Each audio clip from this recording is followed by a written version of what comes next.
Greetings and salutations from the film world. Woo! Spooky.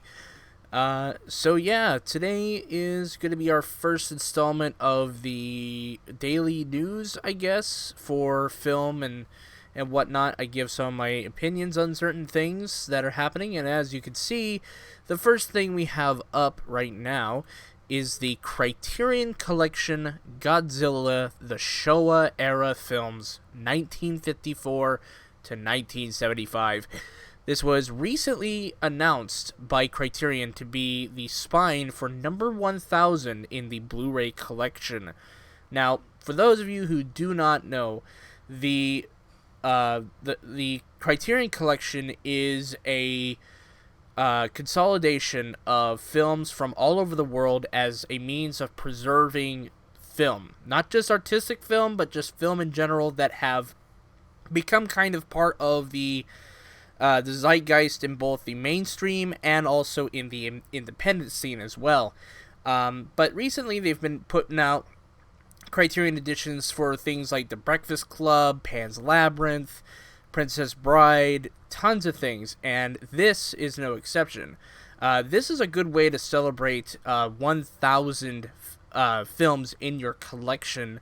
I feel like this is a really good one. This does contain 15 of the Godzilla films from 1954 to 1975. And this does include things like Godzilla King of the Monsters, which is the 1956 American edition of the original Godzilla, where they added some Americans in it. But yeah, this will be available October 29th, 2019, for about $180 right now. It's 8 discs, you get 15. This is in no way sponsored by Criterion, but if Criterion wants to sponsor me, I will be glad to talk about Criterion a lot more, because I friggin' love Criterion. Everything about it.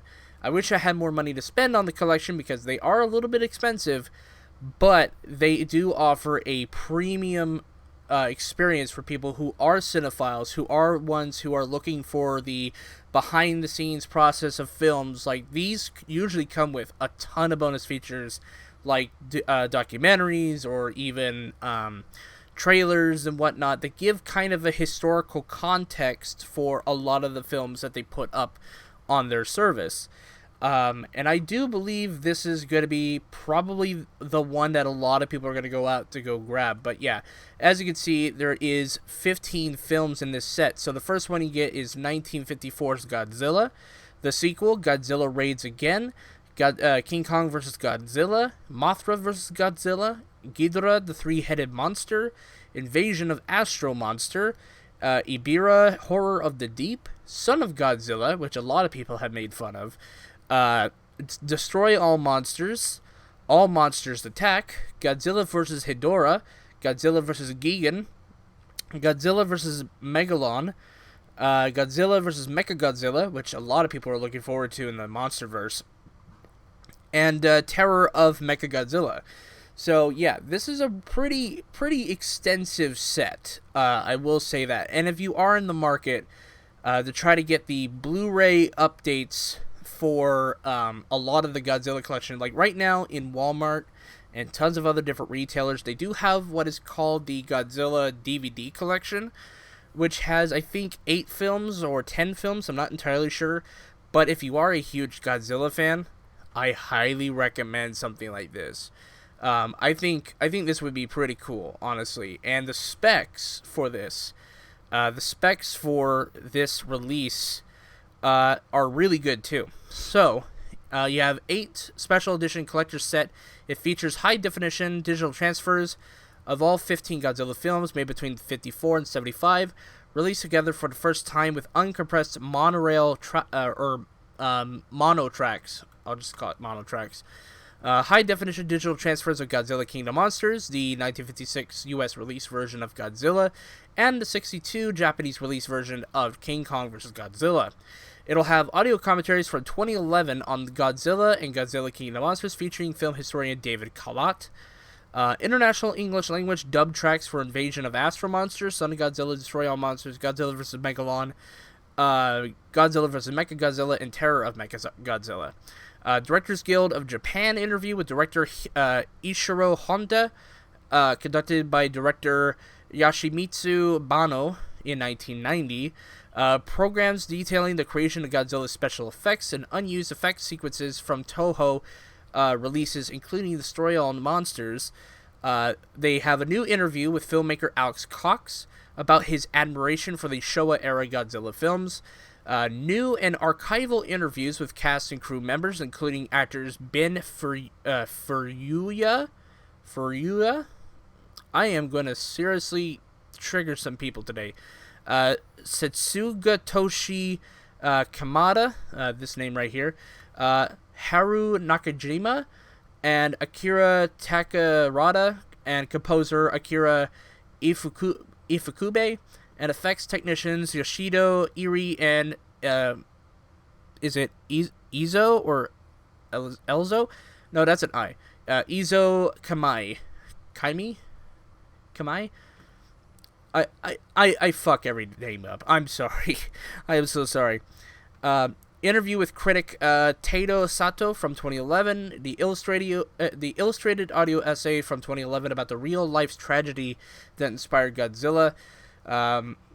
New English subtitle translations and a bunch of trailers. And you get this really awesome digibook that contains all 8 discs. And from the looks of it, the discs themselves would be placed on this little cardboard thing. So in that way you could just like pop the discs out with just like, and I like that. And you get this really awesome art right here. It is so beautiful. I love the art. Whoever made the art, they need to get an award. But yeah, so that's the first thing that we have. What are you guys' thoughts? Will you be picking this up? It's a bit pricey. It's honestly, the actual sales price is $225, but they are putting it down for $180. Honestly, I would not be out of the question on purchasing this. They'll most likely have a volume 2, which will have like the films from 1975 all the way up to like the 90s or something like that. That'll be a different era for sure. They'll probably like split it into eras of like Godzilla, but who knows? Now we have to talk about Netflix. So Netflix, I feel, is not working anymore. At least for me anyway.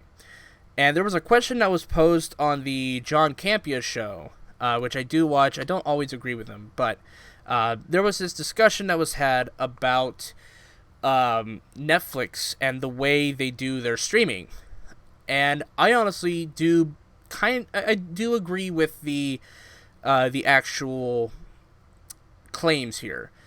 So Netflix is known for doing a lot of their sort of binge watching sort of sessions where they'll drop an entire season of a show and then everyone will be done with it within about a couple days.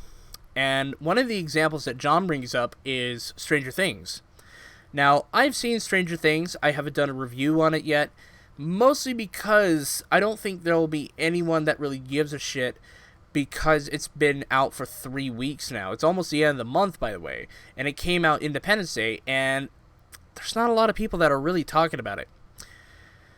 And so I feel like Netflix needs to change, and I agree with the other... I agree with John Campea. I also agree with the person that sent him the question or the email, that the way that Netflix drops their stuff on its subscribers needs to change. And I feel like Netflix can really profit off of this. So here's what you do. Netflix, take up what John said, follow Hulu and HBO, and you can have a lot of success. Now, the reason why I say this is because with HBO, and I know people already hate, season 8 of Game of Thrones. That's okay, but you cannot deny that the fervor for that franchise, the amount of people that were willing to watch week by week because it was such a popular show, the fact that it crashed websites and app services for HBO is a testament to how powerful the brand of that show was. And I feel like if Netflix can develop some branded shows that are like that, and I feel like they have a couple of those, they can really, really profit off of it. Now, one of the biggest issues right now that Netflix has is subscriber loss. And we just saw it the other day that there was this report that after announcing that The Office was going to leave in 2020 or 2021, I can't remember which one it was. Correct me in the comments if I'm wrong. But right after that, they reported that they lost a lot of money because they lost subscribers. They lost subscribers based on the fact that there is no Office. There's no The Office anymore. That's going to a completely different site now. Friends is also getting canceled off of Netflix as well in favor of CBS All Access. I think that's where they're going. I could be wrong. Hold me to it. And I feel like if you have TV shows that people will want to come back to each week, they'll come back each week. So yeah, I brought up HBO. Hulu does the same thing, and I watched Castle Rock. I watched it every week until the season was over. And I do think that it was a fine show, but it definitely kept my interest going back.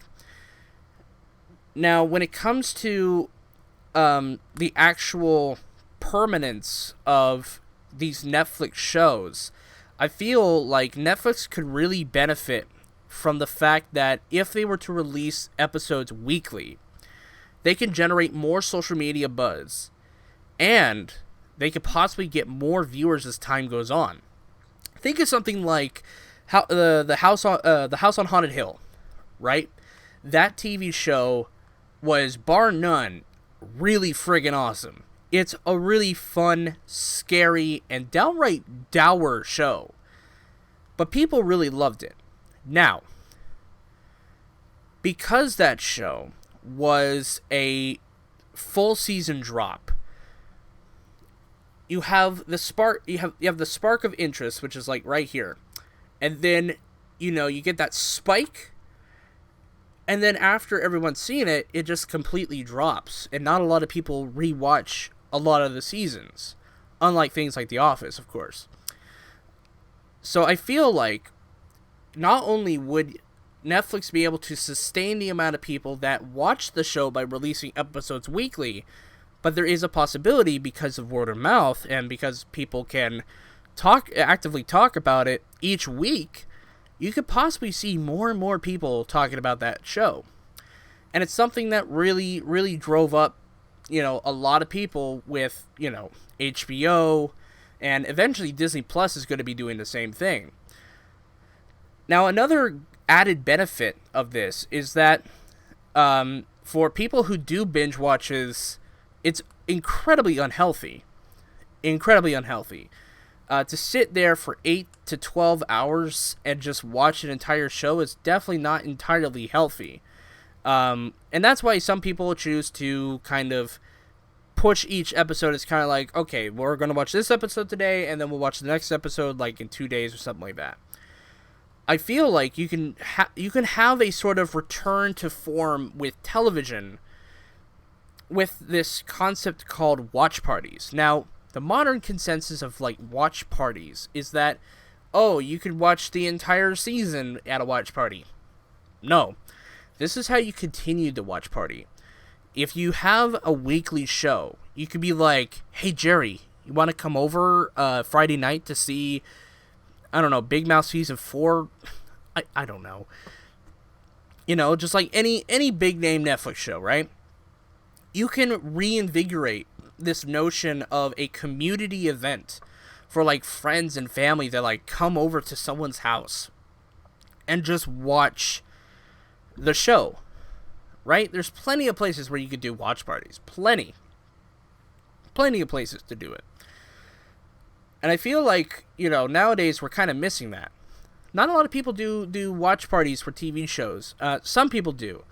And that's mostly because of things like HBO and Hulu and eventually Disney Plus. They'll have watch parties for that because it's a weekly thing. Also, I shouldn't fail to mention, CBS All Access, because their shows are a weekly release process as well. Things like the Twilight Zone with Jordan Peele, that has sustainability. But when it comes to Netflix, I feel like the way they can keep subscribers from unsubscribing is having that weekly release. Instead of just dropping everything on them at once, just space it out, On Saturdays, it's Stranger Things Season 4. Or Fridays. Friday nights actually probably could work better for Stranger Things. I think maybe, if you're going to do Stranger Things Season 4, might as well release them every Friday, right? But you might be asking, but Nick, if they release everything weekly, then how are they going to release the other stuff? Well, and how are they going to keep the interest? Well, here's what you do. On the same day, they end one season of a show, you start a season of a different show that is already popular. Now, I could be wrong. I honestly could be wrong. But I think it would be very awesome to see Netflix do this. I just think it would be awesome, and it would bring me back, honestly, because I canceled my Netflix account, mostly because a lot of the stuff I want to see, it's not even till the end of the year. So if they can actually do it weekly, they can keep me as a subscriber, and they can make so much more money off of it. Think about it. Just think about it. They can make so much more money off of doing weekly releases of popular shows and keeping the binge watches stuff for seasons past and shows past. If they keep their original content for each new season as a weekly release, you can keep people watching your stuff for a lot longer, I feel, at least. But yeah, that's my opinion of Netflix. I know I kept repeating myself with the Netflix stuff, but I honestly do believe that they can make a lot more money if they just spread out the show times. Like, each week is a new episode of a given show. And you could generate more buzz. You could generate more social media buzz that way. I honestly think so. So, that's that. Yeah, that's the end of the show. If you have any news articles you want me to talk about, any sort of like movie, TV show related issues, send them my way at spiritman2015@gmail.com, or just put them in the in the comment section. I'm a little bit frazzled right now, but Oh yeah, not sponsored by McDonald's. So yeah, that's the end of the show, and I'll see you guys in the next video. Peace.